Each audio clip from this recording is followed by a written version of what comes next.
आज हम चर्चा करेंगे राम के बारे में। राम हमारे आदर्श थे और आज हम देखते हैं पूरे देश में रावण को जलाया जाता है, जबकि हमें ये शिक्षा लेना है कि राम और रावण एक शिक्षा देते हैं कि हम कैसे उन्नति कर सकते हैं और अवनति भी हमारी कैसे होती है। तो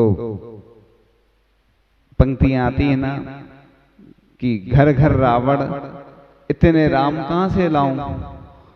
तो अपने अंदर का जो रावण है उसका दहन करना है।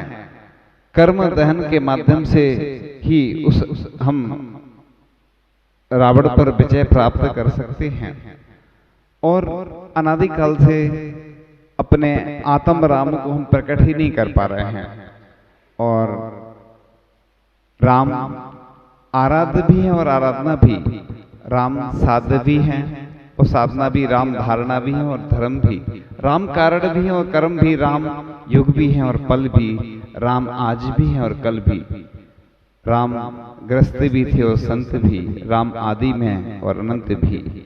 ये पंक्तियां किसी कवि के द्वारा लिखी गई पंक्तियां हैं कि हम कैसे अपने आत्म राम को प्रकट करें अपने जीवन में, कैसे हम उन राम को स्थापित करें कि जिससे जो रावण है वह स्वतः समाप्त हो जाए।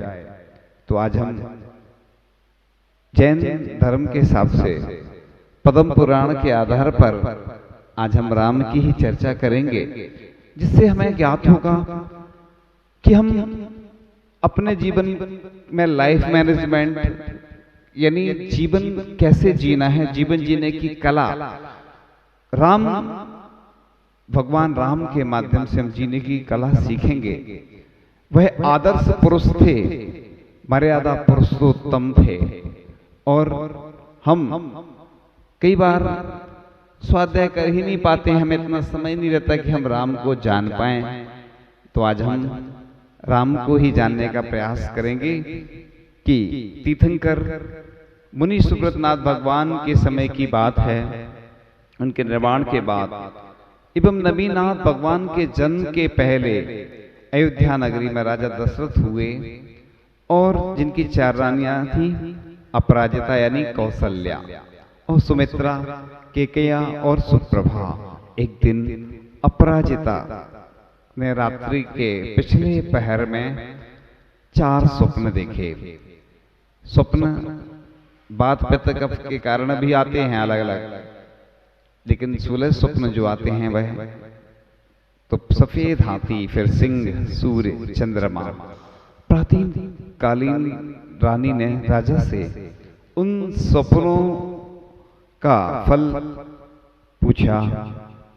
तो बस चंद्रमा जो प्रातःकालीन रानी ने राजा से उन सपनों का फल पूछा, तो राजा ने कहा, हे कांते, तुम्हारे परम आश्चर्य का कारण ऐसा पुत्र होगा जो अंतरंग और बहिरंग दोनों प्रकार के शत्रुओं का नाश करेगा।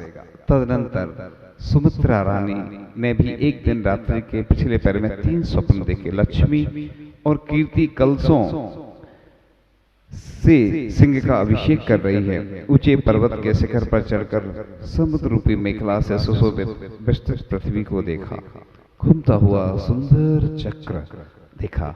रानी ने प्रातः काल राजा से इन सपनों का फल पूछा। तब राजा ने कहा, हे प्रिय, तुम्हारे ऐसा पुत्र होगा कि जो युग प्रधान होगा, महातेजस्वी तथा अद्भुत चेष्टाओं का धारक होगा। अथानंतर समय पूर्ण होने पर अपराजिता रानी ने कांतिमान पुत्र को जन्म दिया। राजा दशरथ ने बहुत उल्लास के साथ पुत्र का जन्मोत्सव मनाया, जिसके नेत्र कमल के समान। अतः माता पिता ने पुत्र का नाम पद्म रखा। पद्म का अर्थ कमल होता है और जो पद्म पुराण लिखा गया है राम भगवान का नाम पद्म रखा गया था। और तदनंतर सुमित्रा ने श्रेष्ठ कांति के धारक पुत्र को जन्म दिया। इसका भी जन्मोत्सव मनाया गया। शत्रुओं के नगरों में आपत्तियों की सूचना देने वाले हजारों उत्पात होने लगे और बंधुओं के नगरों में संपत्तियों को सूचना देने वाले हजारों शुभ चिन्ह प्रकट होने लगे। महापुरुषों का जब जन्म होता है तो अपने आप ऐसे निमित्त दिखने लगते हैं।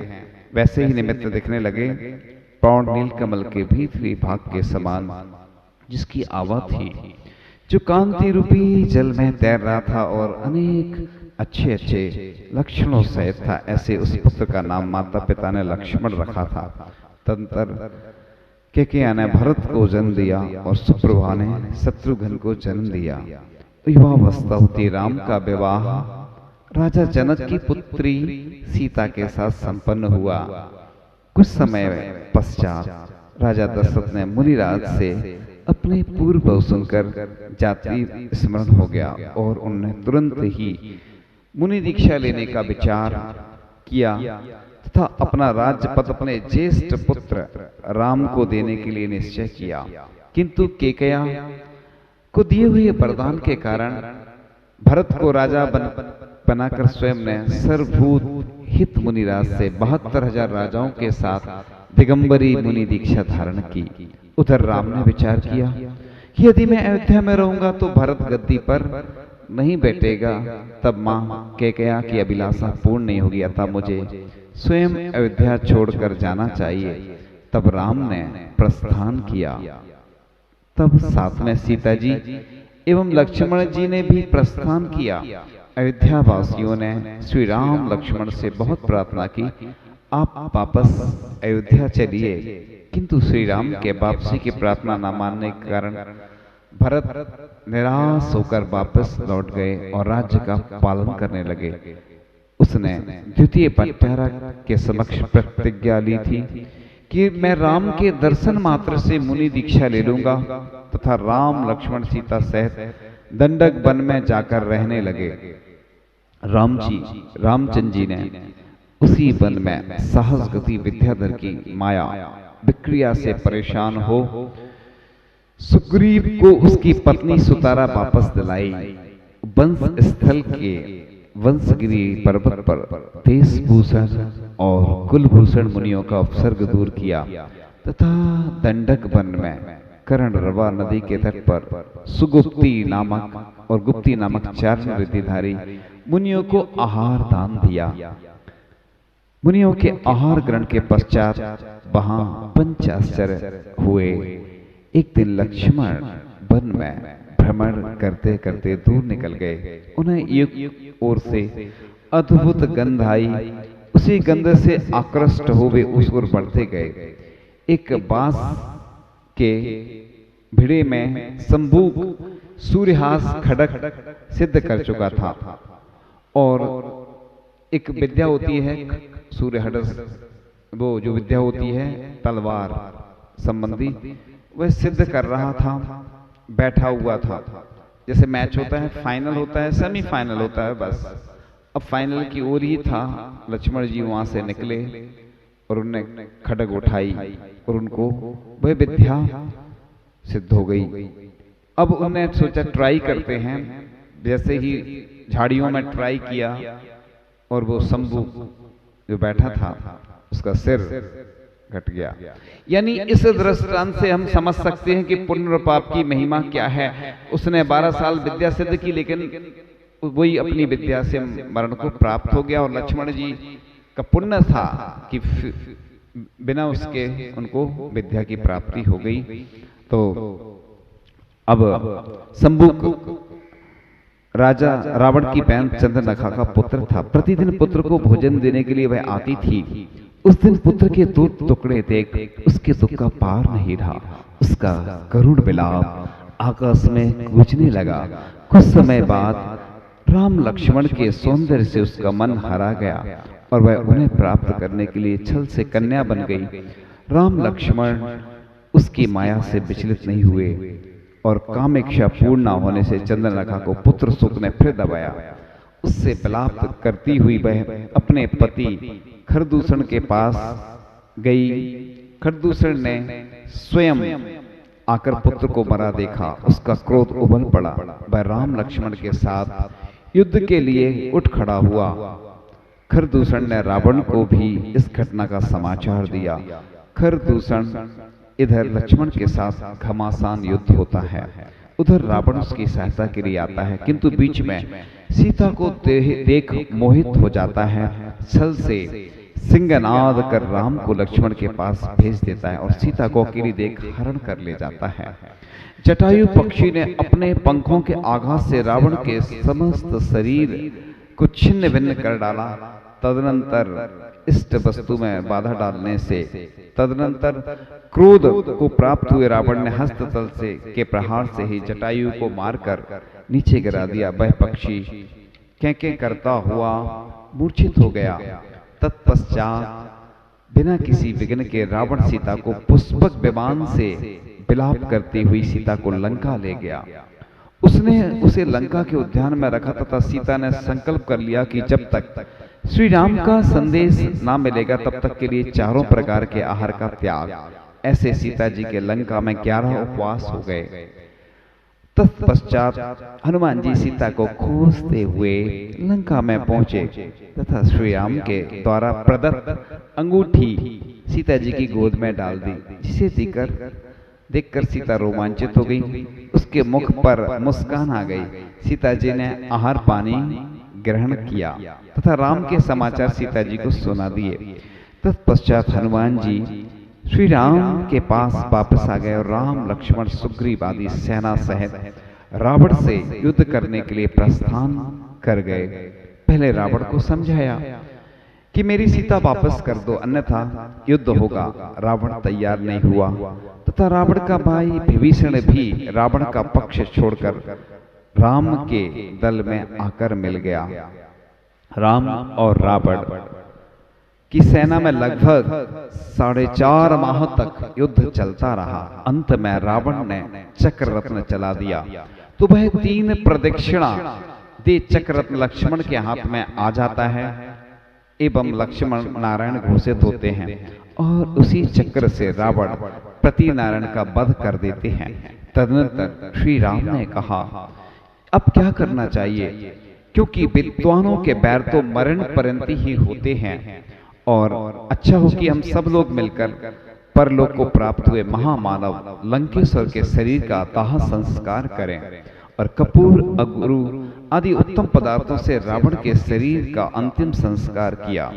तत्पश्चात विभीषण को लंका का राज सौंपकर 6 वर्ष तक विभीषण के आतिथ्य में रहकर बाद में राम लक्ष्मण और सीता के साथ वापस अयोध्या में आ जाते हैं।